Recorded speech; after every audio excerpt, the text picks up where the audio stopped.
Hello, everybody, and good evening, good day, depending on where you are coming from today. And even if you're watching the recording, then it could be any time of the day, I suppose, really. Welcome to May's Noble Manhattan Adolescent and Child Coaching Support Group. And we are delighted today to welcome Siyma Barkin Kuzmin, if I've pronounced that correctly. You did. Oh, thank you very much. And the subject today is a hot topic, especially in the United Kingdom at the moment, and that is LGBTI plus. Now, I admit that I have little experience in this area, apart from what I read in the newspapers, in books, and things like that. And I am certainly here to learn. So, without further ado, Siyma, the floor is yours. Well, thank you so much, Ian. First of all, thanks for having invited me to this talk. And I also would like to thank everyone who showed up. We are a very small group. May I, maybe before I start, I'll just tell a little bit about myself. And if you would be willing to share, maybe you can just say in one sentence why you're interested in this topic and what your function is. I would really appreciate it. So I'm Siyma, and I'm a psychologist, and I work with families. I have recently finished compassionate inquiry training with Gabor Mate. I worked in UNICEF for more than 20 years, actually 25 years as a child protection specialist in different countries. And I'm also at the board of a NGO called European Network of Parents of LGBTI persons. And when I was attending, like yourselves, to these series of informative webinars organized by Ian, I proposed a couple of months ago, I think, Ian, right? And Ian kindly agreed that I also give a little talk to whoever is interested. So this is who I am. And if you could share a little bit about who you are, I would really appreciate it. Okay, shall I start? It's not compulsory if you want. Okay, I'll start. Already you know how much I don't know about LGBTI plus. I'm an accredited coach, and I am, or I was, Noble Manhattan Coaching's master distributor for the United Kingdom. I now still am the lead for the Adolescent and Child Coaching Program. Thanks, Ian. Yeah, Anna? Yeah, my interest is due to the fact that I run life skills sessions in a school on a voluntary basis. And I had a group of year 7, because it started last year. And where I found myself really completely a novice. So when I was faced with, there was a student, his name was Ed. And to me, he looked like a girl, but in fact, he's a boy. And I realized how not clumsy I was, how unable, I was not really able to communicate. I got a bit confused. So I think it's really important for me to just understand a little bit more and what is the best way, the appropriate to, just communicate and not being caught in reactions that I was thinking, that is inappropriate. And I also have the other group where clearly they're just different from what I expected from a normal kind of a school environment, because I'm not a teacher, so I was just visiting, and so I don't really have the experience. So I'm really very much interested in your knowledge and advice and ideas and how to best deal with, whatever is, I'm dealing with. So thank you. Thanks, Anna. Natalie, I saw you raise your hand before.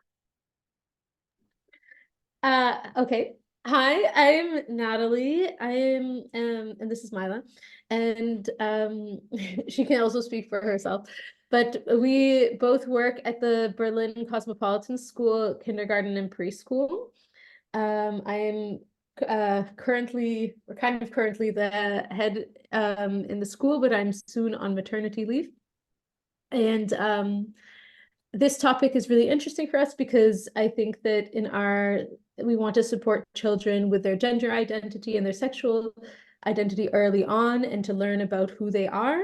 I personally, I guess, identify as bisexual, and I think that this, like when I was younger, there was no representation, or at least no this to really learn about it and to see it in media or see it in families or to know what that could look like.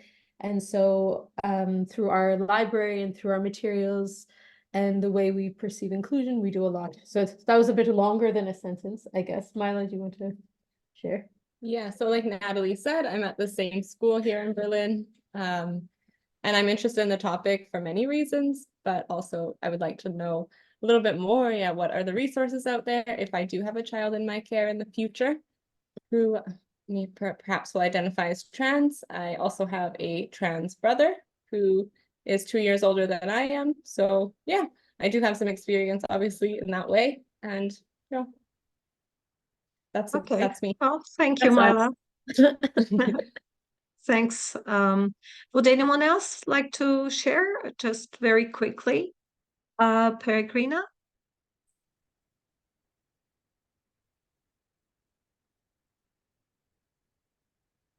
I think Peregrina raised, yeah. Would you like to talk? But you're muted. Okay, maybe what? Hello, can I? Yes, sure, Yana. So I don't know. I just began talking. I don't know if it's okay. I'm a clinician that is specializing in treating intergenerational traumas, and I'm very interested in all sorts of areas of psychology. This is really interesting topic. I got the chance to work with transgender people, and I think we're all humans. So I have no problem communicating with them. And the reason I wanted to share this information is that at some point I asked one transgender person how did he feel, because I wanted to know his perspective. And in that moment, he said, "Thank you. I really appreciated how you said it, because most times people actually think that they know how I feel and how I took my decisions." And that's why I wanted to share this. For me, it was very important information from him, because I realized that if you respect people, all people are the same. And if you start from this ground, communication is easy. That's it. Thank Absolutely, Yana. Thank you so much. I've seen Peregrina said somehow her computer doesn't work, but you're welcome to write if you want. Would anyone else like to share? Ruta's Oh, got her Ruta. hand. Sorry, Ruta. You're muted.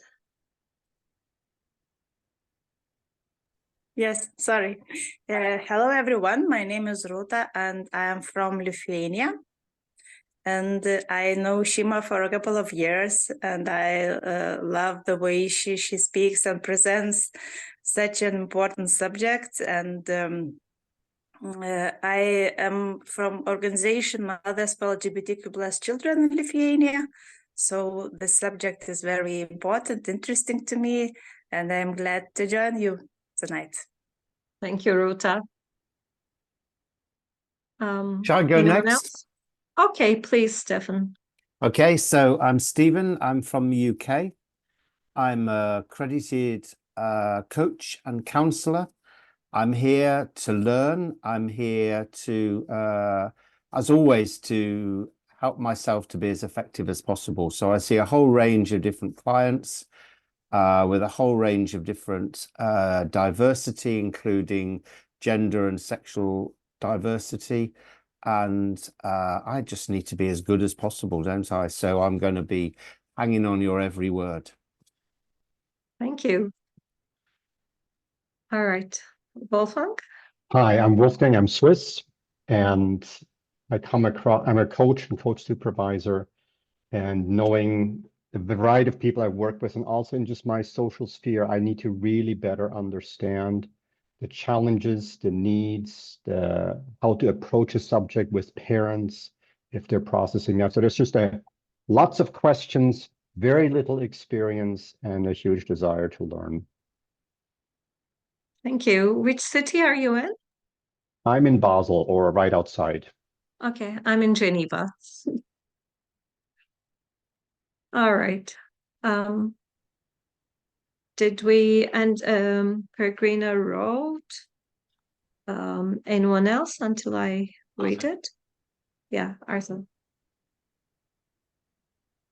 Arthur, would you like to talk? Yes. Hello, everybody. My name is Artur, and I'm from Poland. I'm family therapist. Also, I work as a coach and leading a school of coaching in Krakow. This topic, it's very interesting for me because of many aspects of social dilemmas connected to LGBT and Q, and not only in Poland, but I think in many societies. I work with families, with children who are trans, and there are a lot of tension, a lot of dilemmas here, and I want to hear your experience a little bit more to improve my approach, how to work with children Right. in this situation. Also, Thank you, in Arthur. Krakow, we have many initiatives how to make good law for people who are trans, and it interests me a lot. Okay, thank you. Thank you. Peregrina wrote that she's substituting in a rural American school system and is both floored and unsurprised by the major gaps in compassionate understanding and inclusion. And she's here to gain more knowledge and to bolster herself to feel less isolated in her work. So yeah, we feel compassion for you. All right, so Jeremy, I don't know if you would like to share. Okay, just quickly. Hi there. I'm working in a private university in Istanbul, and I'm also a youth coach. And this is an area that I'm not familiar with. So yeah, just like other people, wanted to glean as much information as possible and better understand people. Yeah. Okay. All right. All right. Well, welcome everyone.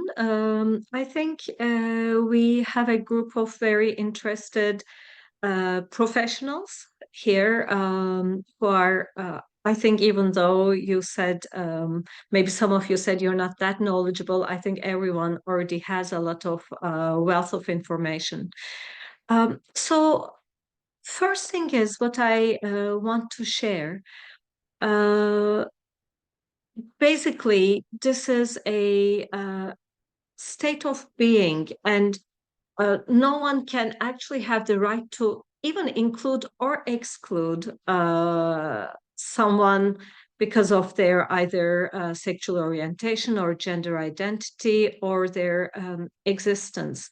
And unfortunately, globally, it's becoming gay, or it has become an issue of political debate.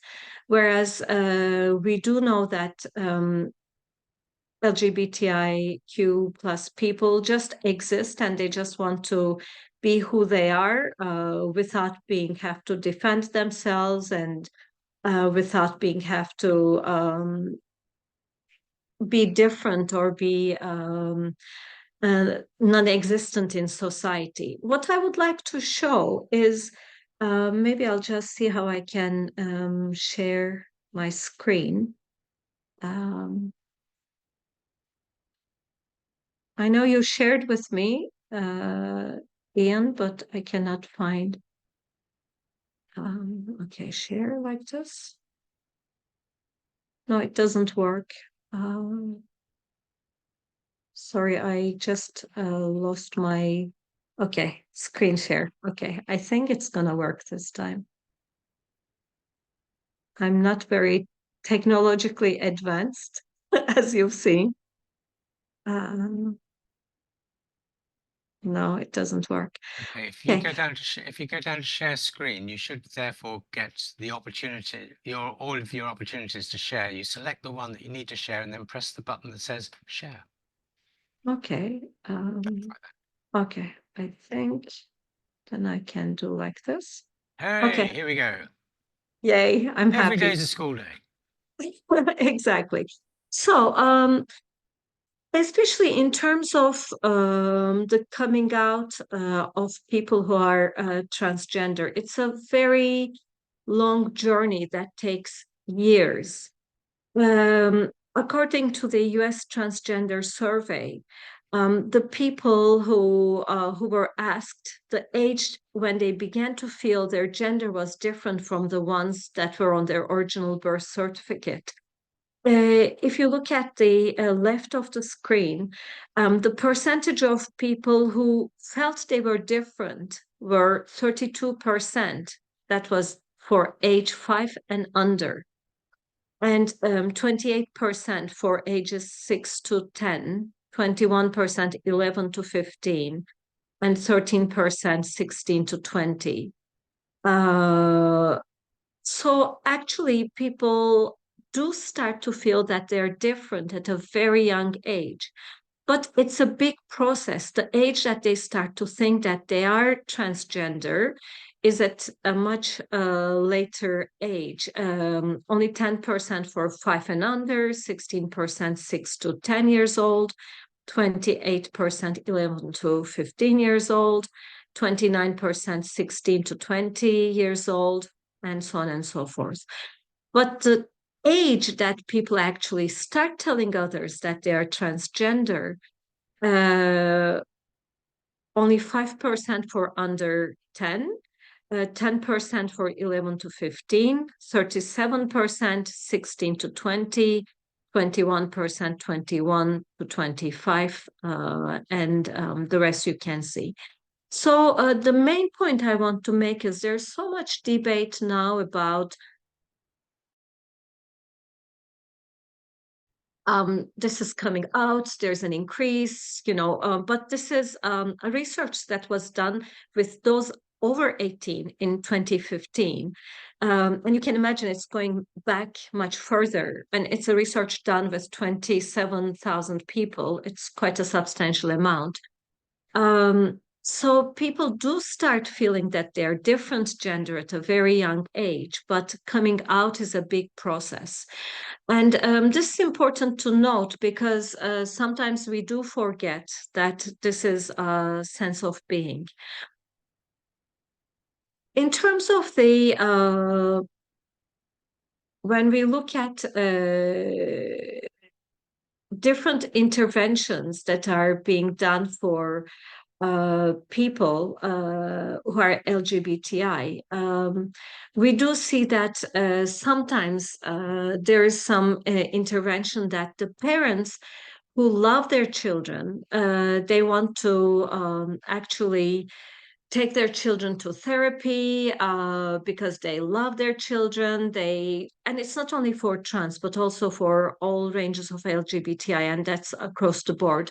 Families do love their children and they want the best for their children. So they want their children to conform to social norms. But we do know that, again, from research, the people who are taken for a professional who will try to talk them out of being transgender, they're much more at risk of having severe psychological distress, and the difference is 47 to 34. They're much more inclined to run away from home, 3 times more likely to run away from home than the normal other population. They're twice more likely to experience homelessness, and they're more likely to do sex work in terms of finding a possibility to experience, to live actually. And there are lots of comorbidities with people who are trans, with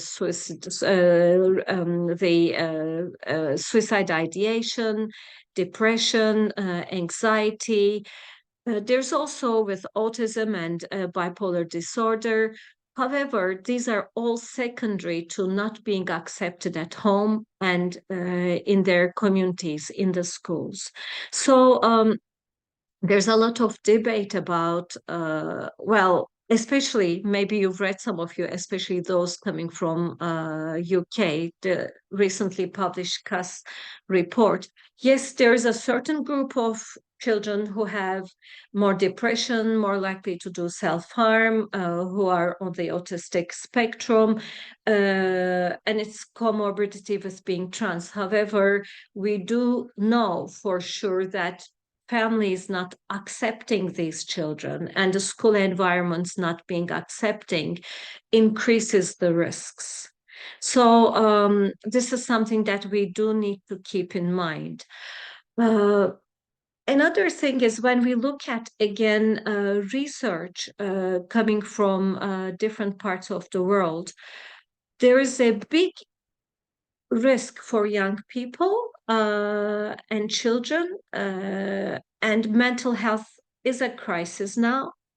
And there was a research done in different countries. It was a UNICEF publication after COVID in the state of the world's children. And a big majority of young people are experiencing mental health issues since COVID. There has been a sharp increase. And we do know that there are certain groups of young people who are at an increased, more pronounced risk.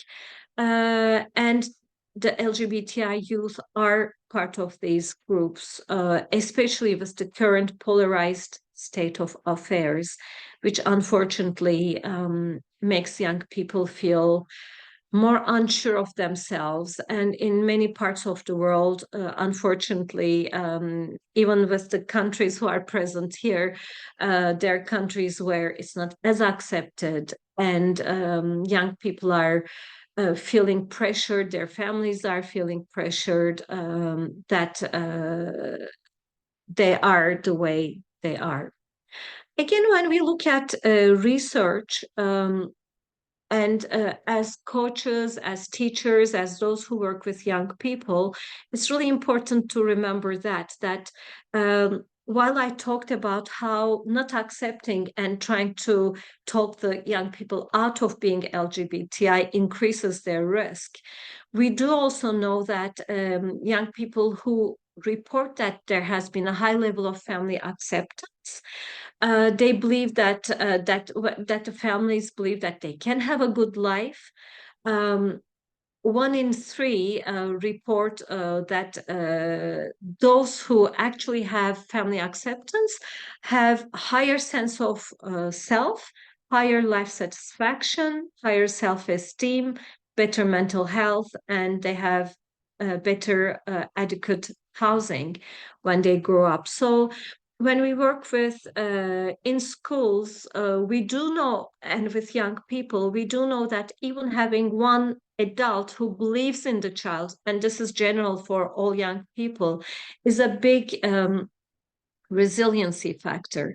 So believing that these children will have a good life, will have opportunities in life, will prevent them from a lot of risks. And if you're working with families, really working with the families to accept their children and maybe do the journey with them, not to push them for anything, not to run in front of them, but really accompany their children, their adolescents, when they are forming their identities and trying to understand who they are, will make a big difference for the young people themselves. One research, again from US, another research shows that when parents believe that their children can succeed and they're supportive of their children, the depressive symptoms decreases by 1/3. And the concentration of suicide decreases by half. And the attempted suicide decreases from 57% to 4%. This is a research from 2012. Again, something that's said is, we never say young people, if they're not accepted, they will consider suicide, because we also do know that, especially among girls, suicide can be, or the risk of suicide can be a contagious effect. However, it is important to see that families believing in their children and accompanying them really decreases the risk, and open communication with young people, because unfortunately there's lots of social media access and young people reaching out and reading information from each other. And if we don't look at the whole intervention in a way, a holistic way of families being supportive of their children and having open communication with their young person, starting from how to use social media knowledgeably and in a safe way, open communication since the children are very young, talking about issues like sexuality, pornography, are all protective factors for young people, for all young people, and especially for young people who are part of the LGBTIQ community. One of you said you were working with trauma. So we also know that LGBTI youth, compared to their non-LGBTIQ peers, they experience significantly higher rates of bullying, sexual and physical violence, especially related to their sexual orientation and or gender identity. And again, my emphasis, which I cannot emphasize enough, is they experience more parental rejection related to their sexual orientation or gender identity. And hence they experience more PTSD, depression, suicidality, substance abuse, risky sexual behaviors. So when we look at it, the individual trauma impact on the young person has lasting adverse effects on the whole functioning of the individual, from their general functioning and their mental, physical, social, emotional, and spiritual well-being. So it's really important to support something that we say when we're actually talking with families, with other families, is not to have the family, and I'm repeating it, but I think it's important, not to push the child who's maybe exploring and trying to understand their sexuality and their gender identity, not to push in any direction, and not to maybe repress the child, but really to be there to accompany and to create a safe and open environment.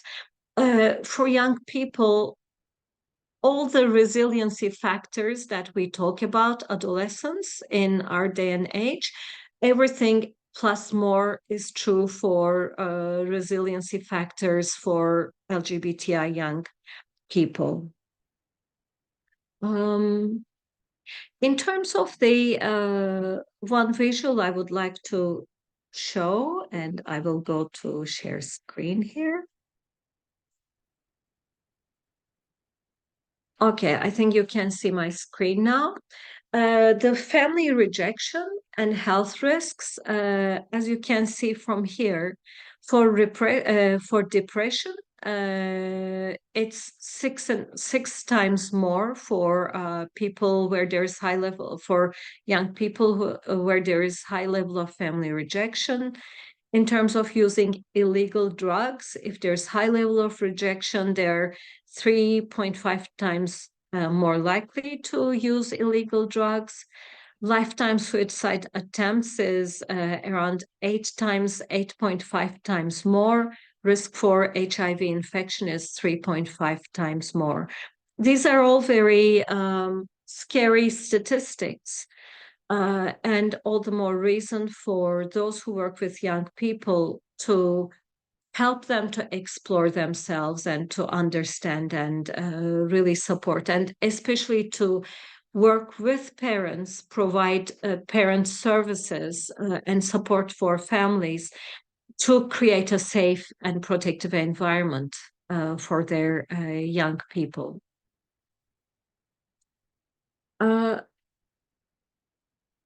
Do you have any questions at this stage, or shall I share a few more statistics? Okay, maybe I'll just share a few more and then we can have a discussion.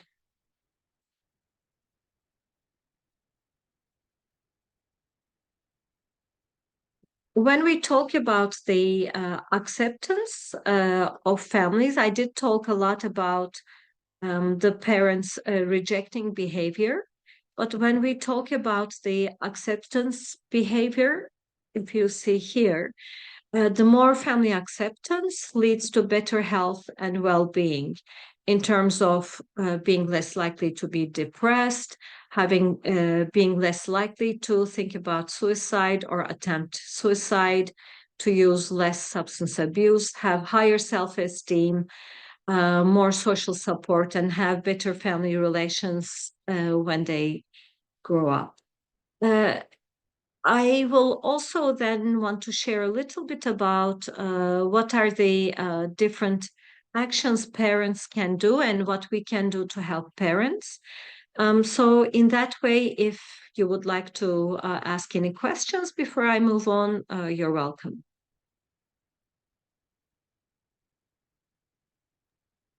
One thing that I've noticed is, and as you said, that like most of the research comes from America. I mean, you gave us a lot of statistics and stuff, but two questions related to that. And how relevant is that to the European situation, or even like I'm in Turkey, or to the Middle Eastern situation or other parts of Asia? And has other research been done? I don't know how long you've been in Turkey. There has been there's some research in Turkey that was done. One is, I think, from the health access to health research, and we do know from there that trans people experience high bullying. Even within the health system, because they're not accepted and they cannot really come out.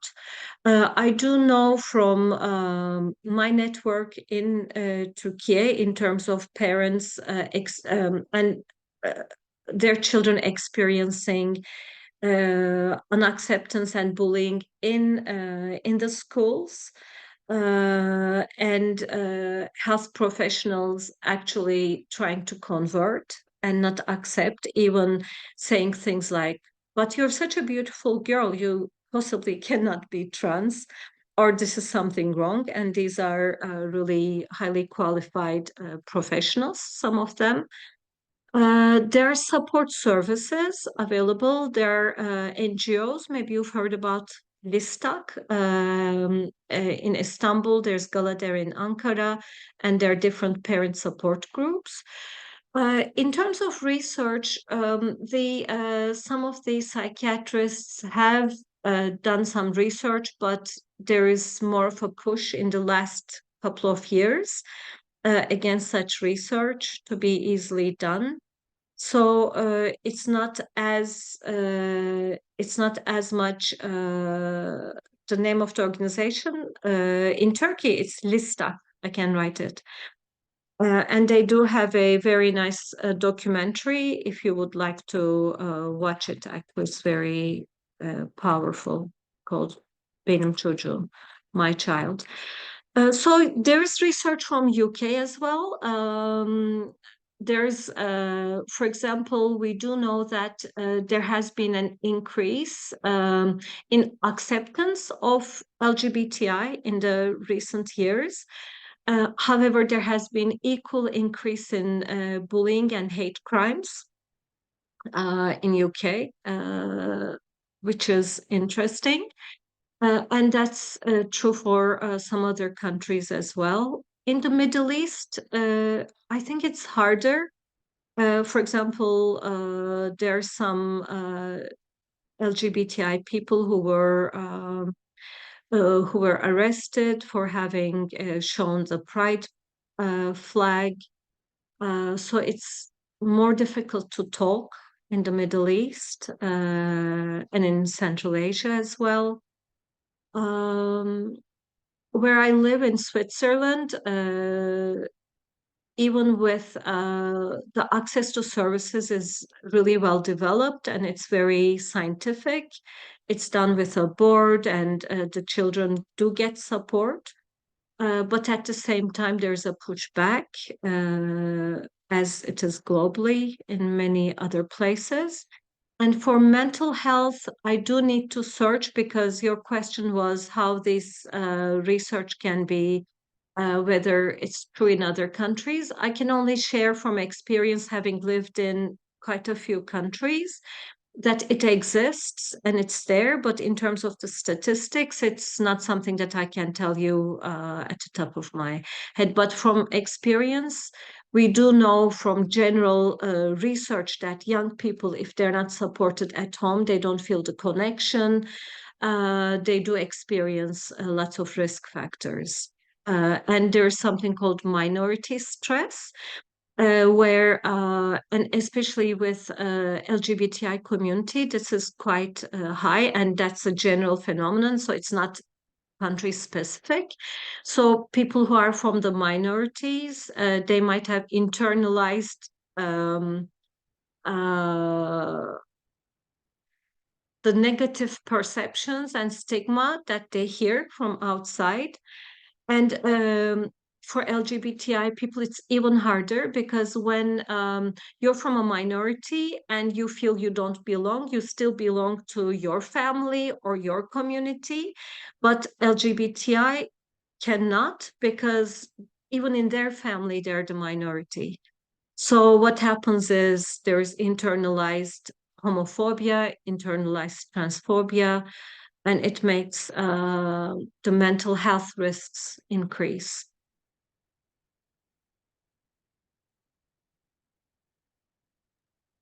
Thank you. You're Sorry, welcome. Just one little thing, and excuse my ignorance. You were mentioning LGBTI. What is the I? Intersex. Ah, okay, thank you. The name of the organization in Turkey is Listak, and there's Benim Çocuğum, and there's an organization called ENP, which is the European Network of Parents of LGBTI, that I and Ruta are also members of. And they also have a couple of documentaries that you can find on the internet for both of them. Okay, so what can, sorry? Siyma, I just wanted to add one thing to what you said to Jeremy, is that, and I can't quote it, and I don't know where I've been reading it, but it was that in the US, there's a lot of very tight religious communities and a lot of, and so people often think, oh, it is really different than what's happening in Europe or what's happening in the Middle East, but a lot of it has to do with like your family is your first step, but like your community is your next step. And when you're raised in a very tight community, feeling the rejection from your family and from your community can like really hinder your ability to come out, or to, as you said, doing this internalized homophobia. And there was a study that was showing the comparisons between different tight-knit, I think it was somewhere, I want to say in Ohio, and then it was not specifically about LGBTQ, but about the effect of community on like identity and individuality. And I think that those, you can draw a lot of parallels, even though America is its own thing. There are a lot of parallels to different places, even here in Europe and in the Middle East. Yeah, that's absolutely true. And we do know that there are lots of religious communities globally that are not accepting LGBTI identities. And there has been a recent document by, for example, by the Catholic Church that's stigmatizing trans people as not being well, natural, which makes it even harder for people who are from the faith, but who are not accepted from within their communities. Even though there's lots of positive experiences as well from, again, different religious groups. I will also share another slide here with you.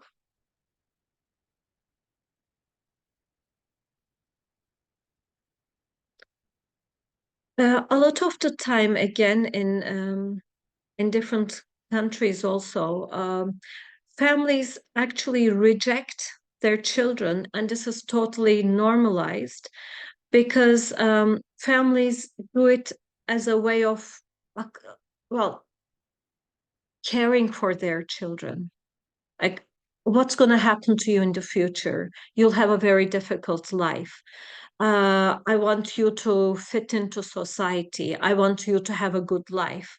I want the family to stay together. It's okay for me, but is it really okay for the others? I cannot say to your grandparents because they're old and they will not accept who you are. And all of these actually put so much stress on the young people who are already feeling stressed. I will share an example. A friend of mine who a couple of years ago, her child was very young, and he, well, born as a boy, and when he was around 3 years old, asked the mom, like, "Mom, like, I'm not a boy, I'm a girl." And the mother was like, "No, you're a boy. You have a penis, and boys have penises and girls don't, and whatever." And a couple of days later, apparently this little boy, very young, woke up and said, "Mom, can we cut it off? It doesn't belong to me." And this is a like 3-year-old child who's saying that. And this child obviously is not following the TikToks or this and that. So for some children, it's as young as that, as I showed before. And this is an example from Turkey. So Jeremy, maybe your question is answered. Maybe we cannot generalize from one example, but the pain the children feel is real, and most likely similar research would reveal similar results. And what's important is, I think, when we work with young people or teachers or families, is really emphasizing the importance of relationships within the family from a very young age. It's all about relationships. And if the parents have good relationships with their children, if they allow their child to be their authentic self, they will really hold space for their children. And what would be important is, like, to know what would be the cost of staying connected to the family versus the cost for the young person not to be themselves. It's a big cost to pay. It's a big price to pay. And again, it's important because some young people do experiment. They do try different things. Adolescence is a time of change. We all know that. So that's why I'm saying it's not really to push the child in any way, but really provide all the assistance needed.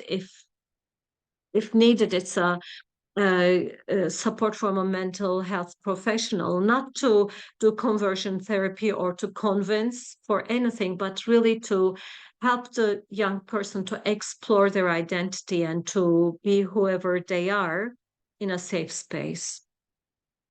And we do have cultural and religious beliefs, and they're transmitted and enforced through generations. So it's very hard for parents, caregivers, for teachers, for the community to understand and accept. But it can happen, and sometimes even older people are accepting because eventually love prevails if there's really connections established within the family.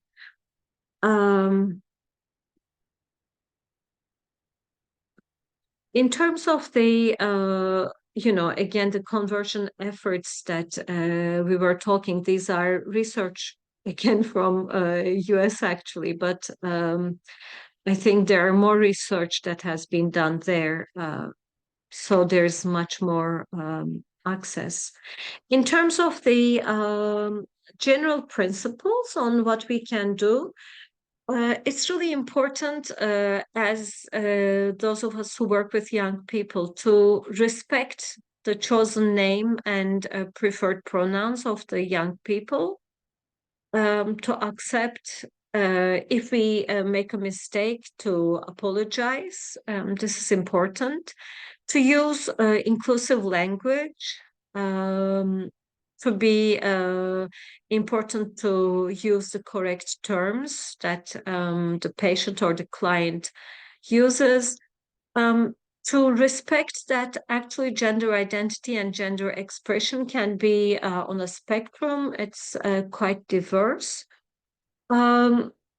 Not to use intrusive or inappropriate questions. People feel sometimes they can ask any questions to people just because it's who they are and they can ask. And we did invite a young activist as the ENP a couple of months ago, Ben Green, and he was saying that people do ask him whether he has his genitals, whether he had mastectomy, whether he had this and that. Would we ask it to any other person about their body? Would we ask any question of the how people have intercourse? We wouldn't. So it's the same basic rules, same basic principles. I even find it a bit funny to having the need to say it, but unfortunately the reality is people do feel they can ask all these questions to people.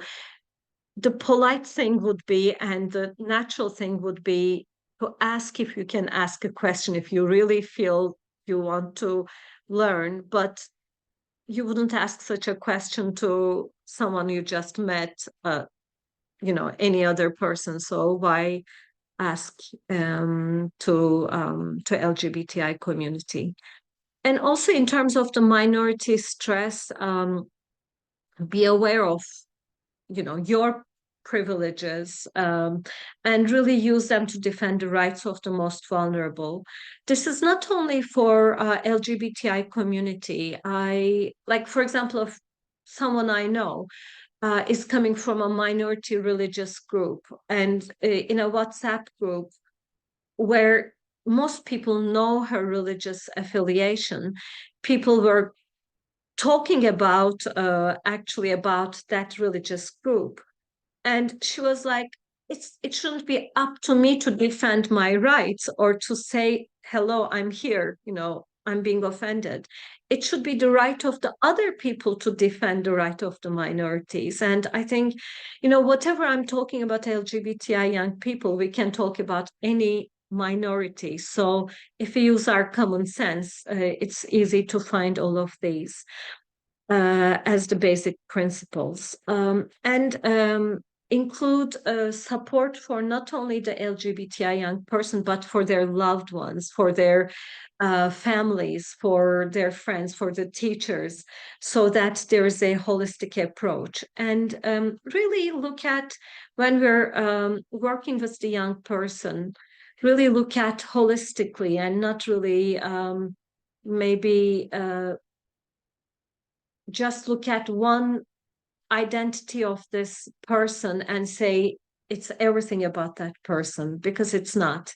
These young people have the same desires, same wishes. They just want to be themselves and to explore. So on that note, we have 8 minutes before we will finish. So I would like to finish here and have maybe general discussion if you would like to have. And here are some photos from ENP. I also want to, before I finish, if you see here the free hugs from a proud parent, that's me. And I walked like this in Malta, in the Europe Pride, and also in Geneva last year at the Pride. And I cannot tell you how touched I was. There were literally in both Prides young people running to me from everywhere and hugging me and saying, we wish our parents were like you. And some of them crying. And in one of the Prides, a colored young person came and she was saying, it's so nice to see parents of color who are there to support their children. And I wish my parents were like you. And I was literally crying, because it's not so hard to be there for your child and to love your child. So on that note, if you have any questions, I would be very happy to answer. Siyma, I say first, thank you. It was really very lovely and informative. Well, not lovely, a bit dark, but informative presentation. But I was wondering if you have suggestions, like on how we can help promote acceptance, or even not acceptance, maybe lack of rejection in families, because I think like the statistics can help, because it's very clear what happens when you don't do it. But for sure, we have children who are experimenting in the kindergarten and who have certain behaviors, and parents who are not, I would say, very open to this experimentation.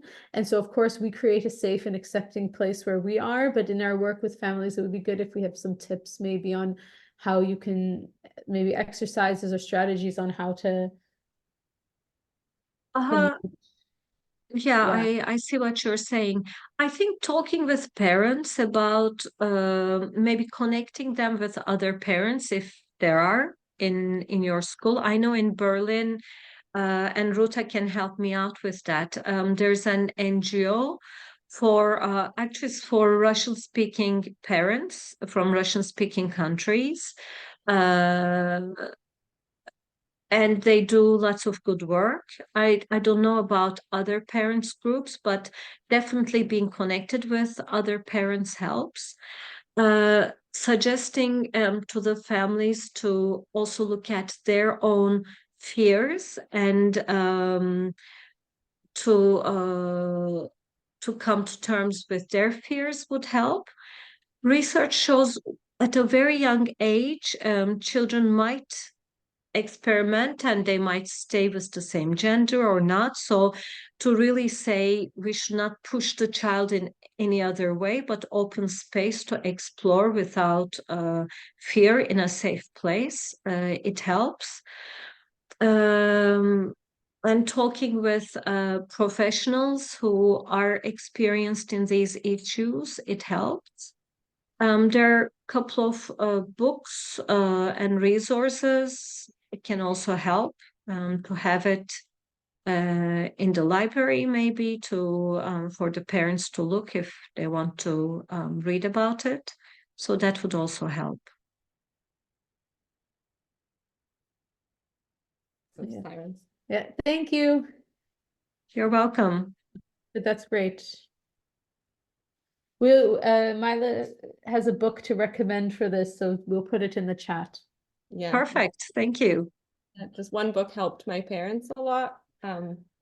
Just learn the importance of gender pronouns and also to feel not so alone going through the transition with my brother. And it was this book that really kind of opened their eyes and felt more connected.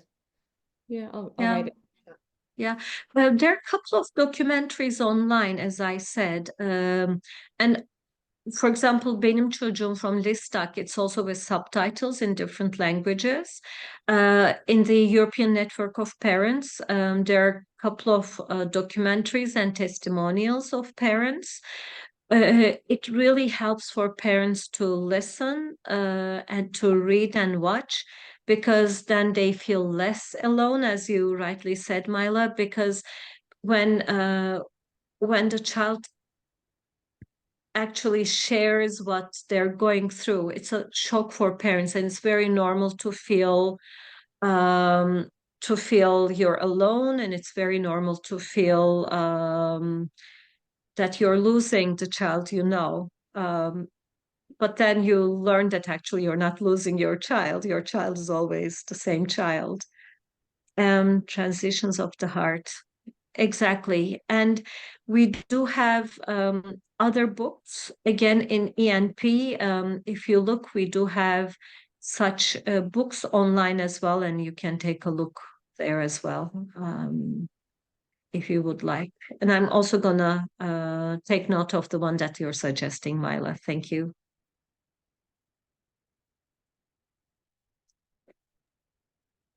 Any more questions? We're getting towards the end of this fascinating topic. So thank you very much indeed, Siyma.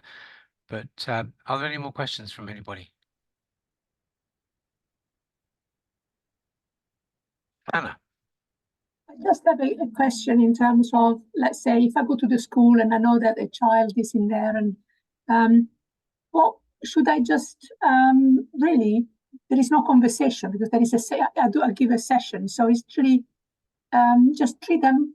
I don't want to ignore them, but just treating like any others. So how do we approach a child, or not so much making a point, or just treating him normally for someone I don't really know much, and clearly the child is there, and is known within the school that perhaps there is the difference. But for me, as someone who goes to the school once in a while, just to treat them like any others, to emphasize the difference.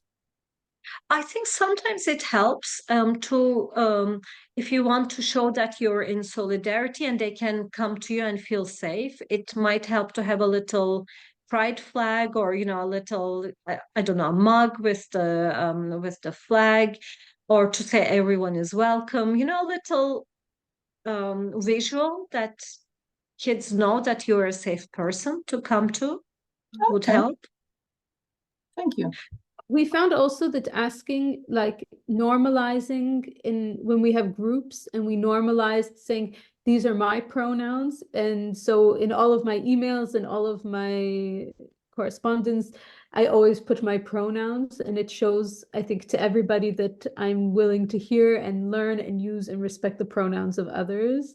And so when we have the sessions, or when I meet with families sometimes, then I know that this is maybe an issue, I state it openly, like, hey, my pronouns are she, her. And then it gives the opportunity for the children or for the parents to also express their views on it. Can I tell you, Pat, this is actually very interesting, and in terms of me to learn, is there anything I can read to actually realize what's the appropriate way? Or sometimes I wonder, and I say, why would they say he, she? So I'm not confused, but I'm not really clear if there is a good way or something I can read as a reference so that I'm appropriate. And clearly I want to respect people's preferences. What I can do is I can share with Ian some list of terminology, and he can share with you all. Because I think it's really very, very important. And sometimes it's literally lack of knowledge and not having the experience. So being able to have access to something which is appropriate, acceptable, just going beyond my ignorance, really. I just want to learn and be appropriate wherever I go. So any suggestion would be much appreciated. Well, thank you, Anna. We can share the different links through Ian. Thank you. Oh, thank you. Right. Thank you very much indeed, everybody, and particularly Siyma. Thank you so much indeed. That's it's a huge subject, and one which we've all professed to know very little about. I think if I can sort of sum up what it means to me, hopefully it means similar to others. I've learned a lot about being non-judgmental by being a coach, by learning to be a coach, and it's really focused me towards the acceptance of everybody. And I think, to me that is hugely important, that I can feel happy talking to anybody. I think the other thing that comes across to me tonight is that it's not just the those who are considering transitioning, those who are feeling they're LGBT, but it's the supporters, it's the parents and things like that who are probably as confused as the children concerned, and perhaps the children concerned have got a much sort of clearer picture of who they are or what they are before it gets befuddled by life. And so it must be hugely confusing for the parents, and then they're stuck in that embarrassed naivety of actually not knowing what to do. So perhaps they need the support as much as everybody else, and that's one of the messages that came across to me today. So thank you so much indeed for that. If people could put their email addresses in the chat, please. For some reason, Zoom didn't capture all of your email addresses, and I would like to be able to write to you with the links from Siyma and sort of bring the whole thing together. If anybody wishes to consider adolescent and child coaching, then obviously we run courses on that, and we also have a huge life skills program, life skills development program, which can be very useful for people to generate their self-esteem and resilience, and to work with themselves and to be able to work with others. So please feel free to contact me about that. So without further ado, I shall stop recording